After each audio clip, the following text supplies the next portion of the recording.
So, we will see how to test the random number. So, what I will take you through a code which has been written by me, which what it does is it does the different steps of the random number. So, in the lectures what I have told is, so we have to check whether one gets the expected value of average value, the expected value of sigma, then the correlation plot one should do the scatter plot, one should do the histogram. So, these are the 5 tests one needs to do. So, I will not go into the histogram, I will not show you how to do the histogram, but I will show a code which does the other stuff. For so example, this is my code test random number dot f90. So, I start with the Fortran keyword program, and then I have the program name,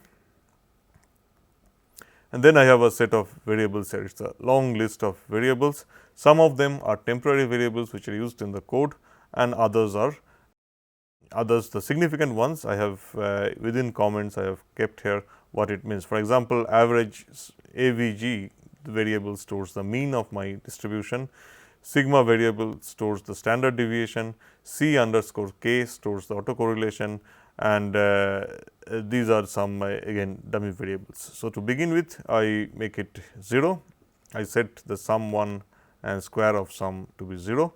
So, what I will do is, so I need to have 2 files. One file will store my correlation coefficient, which we have defined already in the lecture as a function of k, and in the other one I will store x1 and x2. That I mean the basically what I am going to do is I am going to store the data for the scatter plot. Then in this part what I am doing is I am asking the user to give me to tell me how many random numbers I want to use, and then I read that number. So, this particular section what it does is it will compute for me the average and the standard deviation. So, what it does is it will this first do loop what it will do is it will call the random numbers n random numbers that depends on the value of n, and these random numbers I sum them up and store in this variable, and then I also take the square of the random numbers and sum them up and stored in this variable. Once that is done, what I do is the average is computed by dividing the number stored in sum 1 by the number of times or the number of random numbers I use, that is n, and then similarly I compute the average of the square sum, that is given by square underscore sum divided by real n, and once that is done I get the sigma using this formula, and then it prints out the average value and then the sigma. So, once that is done, in the next part I compute the correlation function. So, if you refer to the lecture notes, the correlation function is given by it again involves a sum over n, and that is what I am doing here, and this part of the code computes this correlation function, and this now I am using q number of using a different set of random numbers to do that. And then again I use the same set and to write the data in such a way I plot I versus I plus 1th random number, how the plot looks like. So, that is what is my scatter plot. So, let us compile this.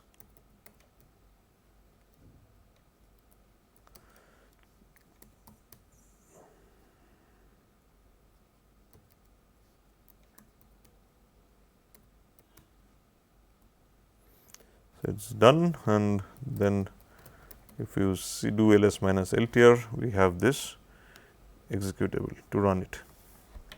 So, we run this. So, let us start with a very small set of random numbers, say 10.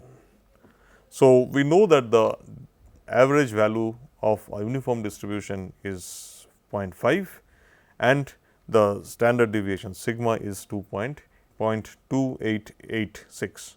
So, let us see what values we got. So, you see with 10 random numbers here, the value of the mean is quite far away from 0.5. Similarly, the standard deviation is also quite far away from 0.2886. Now, if I increase the number of random numbers, say from 10 I go to 100. So, you see it is still away from, both the values are still away from the exact value. Now, we make it say 10,000. Now, you see it is slowly gradually going towards 0.5 and this is gradually going towards 0.2886. Now, if I increase it further, so then you see it is much closer to that value.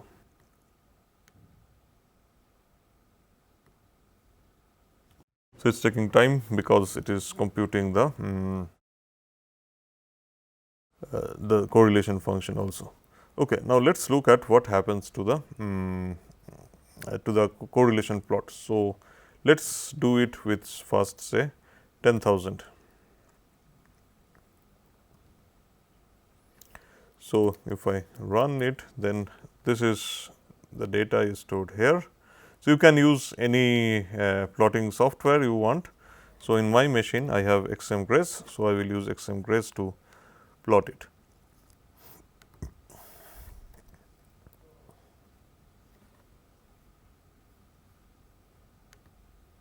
Okay. So, this is what my data will look like. So, if I instead of, if I put just the symbols here along with the lines. So, at k, so in the x axis I have k and in the y axis I have c k. So, for k equals to 0, it is nothing but the autocorrelation and it should be 1. So, you should expect a point here and it is somewhere which is close to 1. The reason it is not going to 1 is because the number of points are very few. Now, let us try to run it again with a few more points and see how the things are changing. So, what we do here is, so instead of 10,000, so rather than that, so I put 10 lakhs point and let it run. So, once it is done, what I will do is I will plot it in this one only. Let me try to plot it in this graph. See, it is done. So, let me just try to reload the data.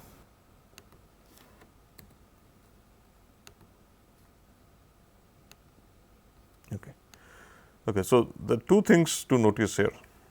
Okay, let me just put some, make this 25.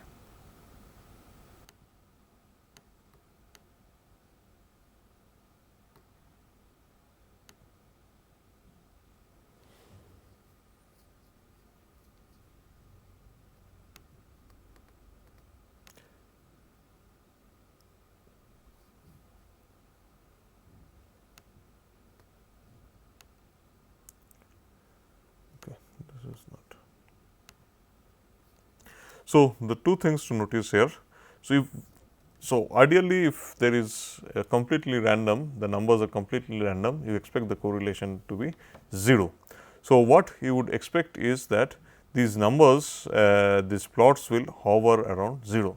But when we have used fewer numbers for the correlation plot, what we see is that it is having a certain non-zero value. And the moment you increase the number of random numbers that goes into the evaluation of the correlation plot, you see that it starts hovering around 0 nicely. So, this also tells you another thing, that in addition to that in these type of methods. So, what is also very important is the average. So, one needs to do a very good average, and by good average I mean average over sufficiently large number of points to get into some meaningful and realistic number. Now, we will also look at the scatter plot. So, for the scatter plot what we will do is we will use fewer random numbers, so that you can see. So, let us put say 10,000 random numbers and do the evaluation. So, let us open it in XMGrace. So, if your numbers are correlated, then what your scatter plot would have looked like. Okay, let me just first make this plot proper. So, circle, let me reduce it slightly, straight line I do not want, I just want to see the dots. Yeah. So, this is how it, you see it is, I mean the points are spread all over this area, from the x axis is from 0 to 1 and y axis again is from 0 to 1. Had there been correlations, then what we would have seen is that certain parts of this area is covered, while the other parts are empty, or it would have been something like a diagonal one. So, this says, since in all the points are scattered all over the space, all over the extent of my plot, this tells that the numbers are not correlated and it is genuinely a good random number. There is one more test which I am not going to show it to you, and I leave it to you as exercise. That is, what you can do is you can generate say 1,000,000 random numbers, divide them into small bins, and once you have them in small bins, you can plot a histogram, that is, in each bin how many random numbers are there. So, and what you would see is that the height of the histogram and of all of them are same. That is what it tells you, that it is a uniform distribution, because each random number has an equal probability of there is an equal probability of finding each random number in a uniform distribution. So, if you use very few random numbers in plotting the histogram, then you may find that some bin heights are larger, some bin heights are smaller, but then gradually as you increase the number more and more, as you increase the more and more random numbers, that is, as you enhance or better the sampling, what you will find is that the heights of all the bins are same.